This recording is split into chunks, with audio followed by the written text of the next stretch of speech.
बैसाख अमावस्या 17 अप्रैल भूल कर भी न करें ये 5 भयंकर गलतियां। जानिए सही पूजा विधि। भक्तों 17 अप्रैल की वह रात जब आसमान में चांद का एक कतरा भी नहीं होगा। लेकिन ध्यान रहे ब्रह्मांड की कुछ ऐसी अदृश्य शक्तियां उस रात जागृत होंगी जो आपके पूरे जीवन को या तो एक ही पल में बदल सकती हैं या फिर उसे हमेशा के लिए एक गहरे अंधकार में धकेल सकती हैं। ये कोई साधारण समय नहीं है। बैसाख महीने की अमावस्या शास्त्रों में एक ऐसा दुर्लभ और रहस्यमयी समय माना गया है जब पितृलोक और हमारी इस धरती के बीच का पर्दा सबसे ज्यादा झीना हो जाता है। एक ऐसा समय जब आपके पूर्वज सीधे तौर पर आपके आसपास मौजूद होते हैं। आज हम बात करेंगे उन 5 भयंकर गलतियों के बारे में जो लोग अक्सर अनजाने में कर बैठते हैं। और वह 5वीं गलती, उस 5वीं गलती के बारे में तो सोचना भी शरीर में सिहरन पैदा कर देता है। कहा जाता है कि जो कोई भी वो 5वीं गलती करता है उसकी आने वाली 7 पीढ़ियां भी उस श्राप की आग में जलती रहती हैं। उस विनाशकारी भूल के बारे में हम आगे बात करेंगे, लेकिन उससे पहले आपको यह समझना होगा कि आखिर 17 अप्रैल को ऐसा क्या विशेष संयोग बन रहा है और आपको किस सही पूजा विधि का पालन करना है। जब भी अमावस्या आती है तो वह अपने साथ एक गहरा सन्नाटा लेकर आती है, लेकिन बैसाख की अमावस्या का सन्नाटा कुछ अलग होता है। प्राचीन ग्रंथों में उल्लेख मिलता है कि इस दिन सूर्य और चंद्रमा एक ही राशि में गोचर करते हैं। इसका सीधा अर्थ यह है कि अग्नि और जल का एक ऐसा रहस्यमय मिलन होता है जो सीधा इंसानी दिमाग और हमारी आत्मा की गहराइयों पर असर डालता है। जरा सोचिए, जब प्रकृति खुद इतना बड़ा बदलाव कर रही हो तो क्या हमारे छोटे से कर्म हमें प्रभावित नहीं करेंगे? बिल्कुल करेंगे।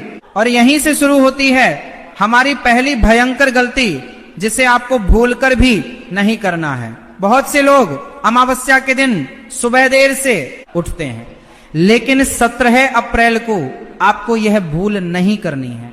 सूरज निकलने के बाद बिस्तर छोड़ना इस दिन एक महापाप के समान माना गया है। क्यों? क्योंकि जब सूर्योदय होता है उस समय पितृ धरती पर आते हैं। अगर वे आपको सोते हुए पाते हैं तो वे निराश होकर लौट जाते हैं। उनकी निराशा आपके जीवन में दरिद्रता का कारण बनती है। आपको ब्रह्म मुहूर्त में उठना है और उठते ही जमीन पर पैर रखने से पहले धरती माता को छूकर क्षमा मांगनी है। कई बार लोग उठते ही सीधा आईना देखते हैं। अमावस्या की सुबह आईना देखना सबसे नकारात्मक चीजों में से एक है। आईना ऊर्जा को पलट देता है और इस दिन आपके आसपास जो भी सूक्ष्म ऊर्जाएं होती हैं वे आईने के माध्यम से विकृत हो सकती हैं। इसलिए पहली गलती यही है कि आपको देर से नहीं उठना है और उठते ही आईना बिल्कुल नहीं देखना है।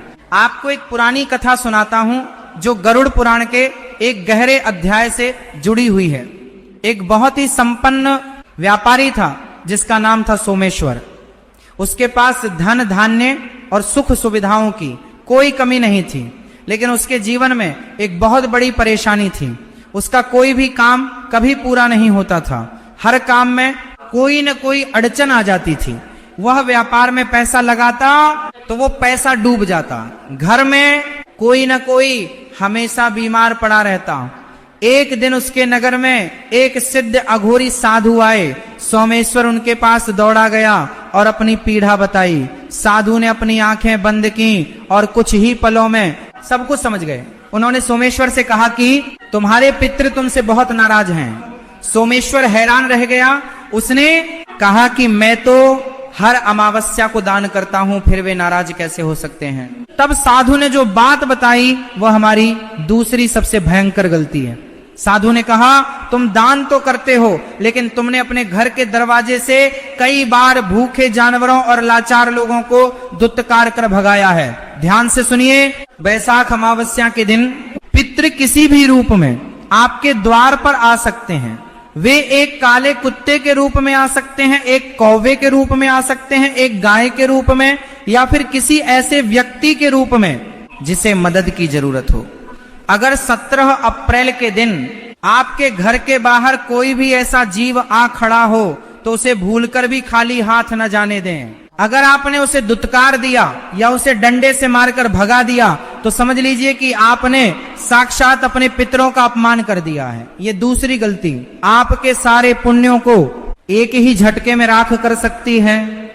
आपके दरवाजे पर जो भी आए उसे अपनी क्षमता के अनुसार कुछ न कुछ जरूर दें, उसे सम्मान दें, क्योंकि उस दिन वह केवल एक जीव नहीं है बल्कि वह परलौकिक दुनिया का एक संदेशवाहक है। अब सवाल ये उठता है कि आखिर सही पूजा विधि क्या है, किस तरह से हम इस विशेष दिन का लाभ उठा सकते हैं और अपने जीवन की सारी अड़चनों को दूर कर सकते हैं। पूजा की शुरुआत एक बहुत ही सरल लेकिन शक्तिशाली उपाय से होती है।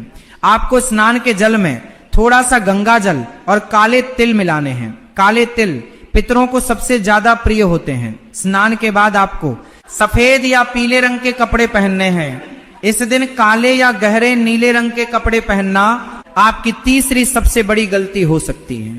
काला रंग नकारात्मक ऊर्जा को बहुत जल्दी अपनी तरफ खींचता है और अमावस्या के दिन हवा में नकारात्मक ऊर्जा अपने चरम पर होती है, इसलिए इस तीसरी गलती से बचें। काले कपड़े पहनकर कोई भी पूजा पाठ न करें। अब आपको दक्षिण दिशा की ओर मुख करके खड़ा होना है। दक्षिण दिशा यम और पितरों की दिशा मानी जाती है। तांबे के लोटे का भूलकर भी इस्तेमाल न करें। जी हाँ, यह एक बहुत बड़ा रहस्य है। पितरों को जल चढ़ाते समय लोहे, स्टील या प्लास्टिक के बर्तनों का उपयोग तो वर्जित है ही, लेकिन कई लोग तांबे का लोटा इस्तेमाल करते हैं। पितरों के तर्पण के लिए मिट्टी, कांसे या चांदी के बर्तन का ही उपयोग करना चाहिए। तांबे के बर्तन से पितरों को जल चढ़ाना शुभ नहीं माना जाता। अपने हाथों में जल, काले तिल और एक सफेद फूल लें।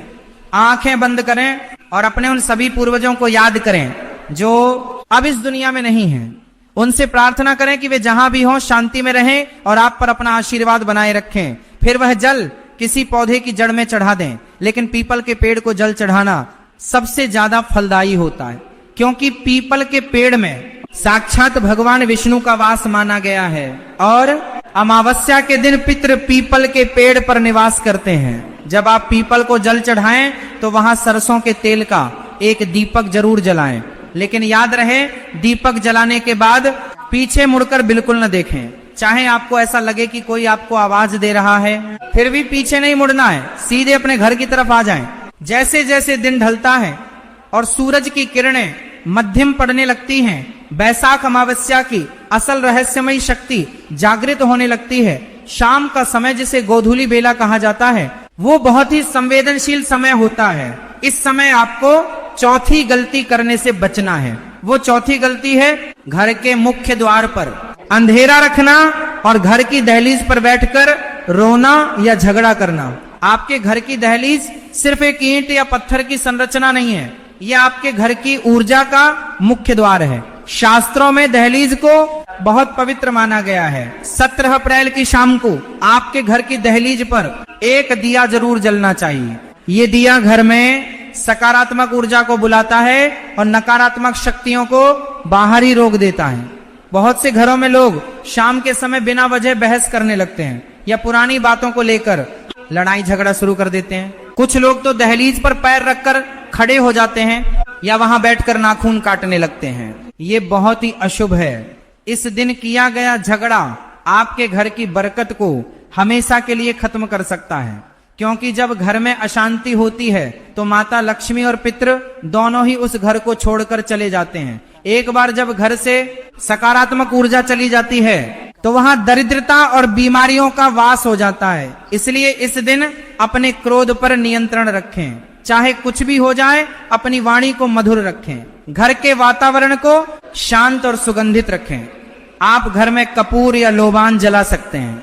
लोबान का धुआं किसी भी तरह की नकारात्मक ऊर्जा को घर से बाहर निकालने में बहुत शक्तिशाली होता है।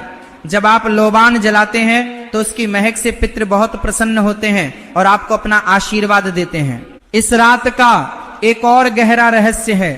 अमावस्या की रात को कभी भी किसी सुनसान चौराहे से नहीं गुजरना चाहिए। रात के 12 बजे का समय तंत्र और मंत्र के लिए बहुत खास माना जाता है। इस समय चौराहे पर कई तरह की नकारात्मक शक्तियों का वास होता है। अगर आप 17 अप्रैल की रात को किसी जरूरी काम से बाहर हैं तो चौराहे को पार करते समय हनुमान चालीसा का पाठ मन ही मन जरूर करें। और अगर संभव हो तो रात के समय घर से बाहर निकलने से बचें। ये रात अपने आप में सिमटने और ईश्वर का ध्यान करने की रात है। बाहरी दुनिया के शोर से कटकर अपनी आत्मा के भीतर झांकने का समय है। आप महसूस करेंगे कि इस रात हवा में एक अजीब सा भारीपन होता है, एक ऐसी खामोशी जो बहुत कुछ कहती है। यह खामोशी ही वह भाषा है जिससे परलौकिक दुनिया हमसे संपर्क करने की कोशिश करती है। और अब हम उस 5वीं गलती के बारे में बात करने जा रहे हैं जिसका जिक्र मैंने शुरुआत में किया था। एक ऐसी भयंकर भूल जो पीढ़ियों तक पीछा नहीं छोड़ती। आप चाहे कितने भी उपाय कर लें, कितनी भी पूजा पाठ कर लें, तीर्थ यात्राएं कर लें या नदियों में स्नान कर लें, लेकिन अगर आप ये एक गलती करते हैं तो सब कुछ व्यर्थ हो जाएगा। सारी तपस्या एक पल में टूट जाएगी। ये गलती है अपने घर के बुजुर्गों का अपमान या किसी ऐसे व्यक्ति का हक मारना जो बेबस और कमजोर है। शास्त्रों में स्पष्ट रूप से लिखा है कि पितृदोष केवल ग्रहों की चाल से नहीं बनता बल्कि हमारे कर्मों से बनता है। अगर आप मंदिर में जाकर घंटों पूजा करते हैं, पीपल के पेड़ पर जल चढ़ाते हैं, ब्राह्मणों को भोजन कराते हैं, लेकिन घर में अपने बूढ़े माता पिता से ऊंची आवाज में बात करते हैं, उन्हें रुलाते हैं या उन्हें दुख देते हैं, तो ये वो सबसे बड़ा पाप है जिसकी कोई क्षमा नहीं है। भगवान शिव भी उस व्यक्ति को माफ नहीं करते जो अपने माता पिता की आंखों में आंसू लाता है। बैसाख अमावस्या के दिन अगर किसी बुजुर्ग की आंख से आपके कारण आंसू निकल गए तो वह आंसू एक ऐसे श्राप में बदल जाता है जो आपके आने वाले भविष्य को पूरी तरह से जलाकर राख कर देगा। आपका कमाया हुआ सारा धन बीमारियों में जाने लगेगा, व्यापार में अचानक घाटा होने लगेगा, घर में अकारण बीमारियां अपना डेरा डाल लेंगी, रातों की नींद उड़ जाएगी और मानसिक शांति हमेशा के लिए छिन जाएगी। जो परिवार अपने बुजुर्गों का सम्मान नहीं करता वह परिवार धीरे धीरे पतन की ओर बढ़ने लगता है, वहां कभी भी बरकत नहीं होती। इसीलिए 17 अप्रैल को एक कड़ा संकल्प लें। सुबह उठकर सबसे पहले अपने माता पिता के चरण स्पर्श करें। अगर वे इस दुनिया में नहीं हैं तो उनकी तस्वीर के सामने हाथ जोड़कर उन्हें मन ही मन प्रणाम करें, उनसे अपनी गलतियों की क्षमा मांगें और घर के बाहर किसी भी बुजुर्ग व्यक्ति की मदद करें, उसे सम्मान के साथ भोजन कराएं। यह एक छोटा सा काम आपके जीवन के पहाड़ जैसे कष्टों को हमेशा के लिए दूर कर सकता है। अमावस्या के दिन भोजन बनाने की प्रक्रिया में भी एक बहुत बड़ा रहस्य छिपा है। बहुत से लोग इस दिन मांसाहार या शराब का सेवन करते हैं। ये एक ऐसी गलती है जो सीधे तौर पर आपके विनाश को बुलावा देती है। इस दिन सात्विक भोजन ही ग्रहण करना चाहिए और जब आप घर में भोजन बनाएं तो सबसे पहली रोटी गाय के लिए, दूसरी रोटी कुत्ते के लिए और तीसरी रोटी कौवे के लिए जरूर निकालें। ये 3 रोटियों का नियम बहुत ही प्राचीन और शक्तिशाली है। जब आप ये 3 रोटियां निकालते हैं तो आप अनजाने में ही ब्रह्मांड के 3 अलग अलग लोगों को तृप्त कर रहे होते हैं। ये छोटा सा कर्म आपके जीवन में एक बहुत बड़ा सुरक्षा कवच बना देता है। इसके अलावा इस दिन किसी से भी उधार लेन देन नहीं करना चाहिए। अमावस्या के दिन लिया गया कर्ज कभी आसानी से नहीं उतरता और इस दिन दिया गया पैसा भी आसानी से वापस नहीं मिलता। यह दिन भौतिक चीजों से ज्यादा आध्यात्मिक चीजों पर ध्यान देने का है। अपनी ऊर्जा को धन कमाने की बजाय अपने कर्मों को सुधारने में लगाएं। रात के समय जब आप सोने जाएं तो एक छोटा सा उपाय जरूर करें।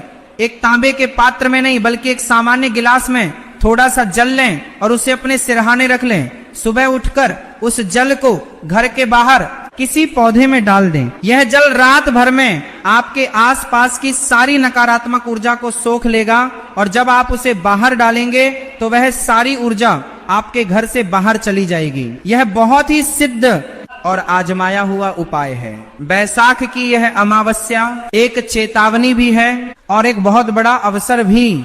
ये पूरी तरह से आप पर निर्भर करता है कि आप इसे किस तरह से लेते हैं। ब्रह्मांड की शक्तियां हर पल हमें कुछ न कुछ संकेत देती हैं, बस हमें उन संकेतों को समझना होता है। जो लोग इन रहस्यमयी संकेतों को समझ लेते हैं उनका जीवन एक बेहद सुखद यात्रा बन जाता है। अपने घर में रहें, ध्यान करें, ईश्वर के नाम का जाप करें। एक बहुत ही रहस्यमयी और शक्तिशाली मंत्र है, नमो भगवते वासुदेवाय। इस मंत्र का जाप अगर आप 17 अप्रैल की रात को सोने से पहले 11 बार पूरी श्रद्धा के साथ करते हैं तो आपके चारों ओर एक ऐसा अभेद्य सुरक्षा चक्र बन जाता है जिसे कोई भी बुरी शक्ति नहीं तोड़ सकती। आपके पितृ आपको सपने में आकर दर्शन भी दे सकते हैं और आपको आने वाले संकटों से आगाह कर सकते हैं। अपनी अंतरात्मा की आवाज को ध्यान से सुने। यह समय है खुद को भीतर से जगाने का, अपने सोए हुए भाग्य को जगाने का। इन 5 गलतियों को अपने दिमाग में अच्छी तरह से बैठा लें। कोई भी ऐसा काम न करें जिससे प्रकृति और आपके पूर्वज आपसे नाराज हों। यह 17 अप्रैल आपके लिए अत्यंत मंगलमय हो। एक नई ऊर्जा, एक नए अटूट विश्वास के साथ अपने जीवन में आगे बढ़ें। सत्य और धर्म के मार्ग पर चलते रहें, क्योंकि अंत में केवल आपके कर्म ही आपके साथ जाएंगे।